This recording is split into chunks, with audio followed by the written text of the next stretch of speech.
Le colloque annuel du MBA de l'Académie militaire de la Gendarmerie nationale s'est tenu le 13 février 2025 à l'école militaire. Plus de 350 participants ont pu assister aux différentes conférences, confirmant ainsi son rayonnement au sein de la communauté sécuritaire et stratégique.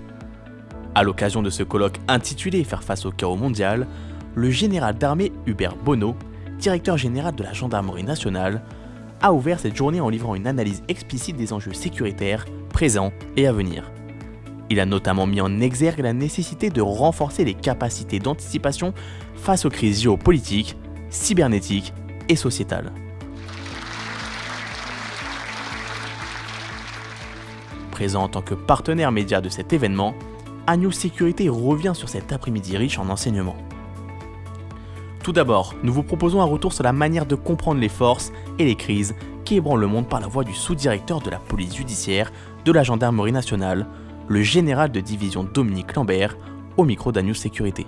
Alors, dans cette conférence, j'ai choisi d'évoquer le sujet de la criminalité organisée comme un des facteurs géopolitiques du chaos et un des facteurs de crise qui fracturent le monde d'aujourd'hui. Puis quelques mots au niveau du secteur privé, via Cyril Nguyen, directeur sécurité et intelligence économique d'Engie et auditeur de la première promotion du MBA.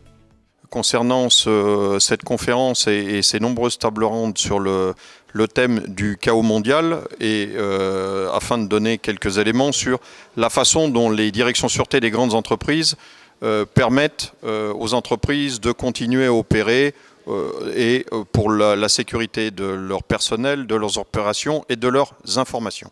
La deuxième table ronde portait sur la cybersécurité, les enjeux et solutions, comme nous le confie l'ensemble des intervenants de cette table ronde. Pendant cette conférence, sur la table ronde plutôt axée cybersécurité, j'ai tenu à insister sur le fait qu'en gendarmerie, pour la gendarmerie, le cyber c'était plutôt les deux faces d'une même pièce. Quand on parlait cyber, il fallait à la fois s'intéresser aux piles, à la phase pile qui était la lutte contre la cybercriminalité. On a face à nous des délinquants qui sont de mieux en mieux outillés, de plus en plus formés, qui se développent, c'est des groupes qui se développent. Et donc, ils ont, face à ces outils et ces profils de haut niveau, eh bien, il faut qu'on soit à même d'avoir des profils, nous aussi, de haut niveau pour être capable de les bloquer.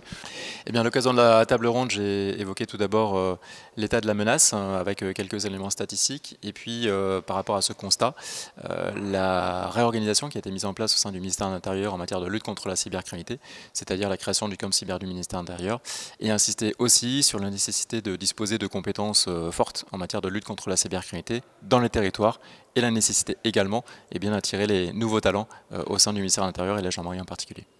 On vient d'avoir une très belle table ronde sur les questions de chaos. C'est très anxiogène, mais on sait que la cybersécurité peut être une source de chaos. C'est quelque chose qui a été identifié par les assureurs depuis des années, malheureusement, comme étant le premier risque aujourd'hui qui pèse notamment sur les entreprises.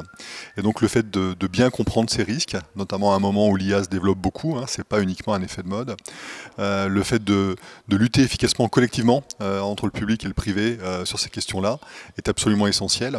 Et typiquement le fait d'intervenir aux côtés de mes amis gendarmes a été particulièrement intéressant.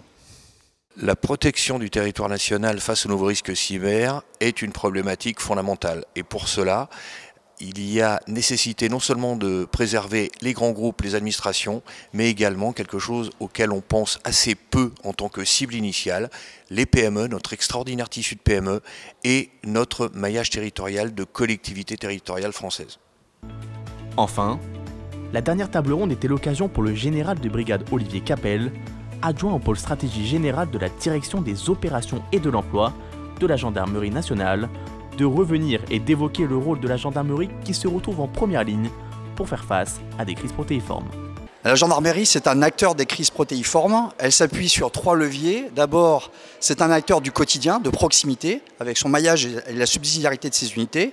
C'est ensuite une force armée de la défense territoriale qui planifie, qui prépare son engagement. Et puis c'est également une force qui s'inscrit sur un cadre assez élargi de cette compétition, cette contestation et la confrontation auxquelles nous sommes confrontés tous les jours.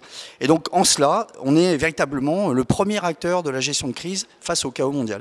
Pour finir, Madame Noëlle Lenoir, avocate au bureau de Paris et ancienne ministre des Affaires européennes, conclut par un message fort sur la complexité du monde actuel et les défis qui nous attendent. Quel est l'enjeu? Qu'est-ce qui est l'opposé du chaos? L'opposé du chaos, c'est la cohésion. Et je pense que nous avons, nous en Europe et nous en France, un très sérieux problème de cohésion nationale.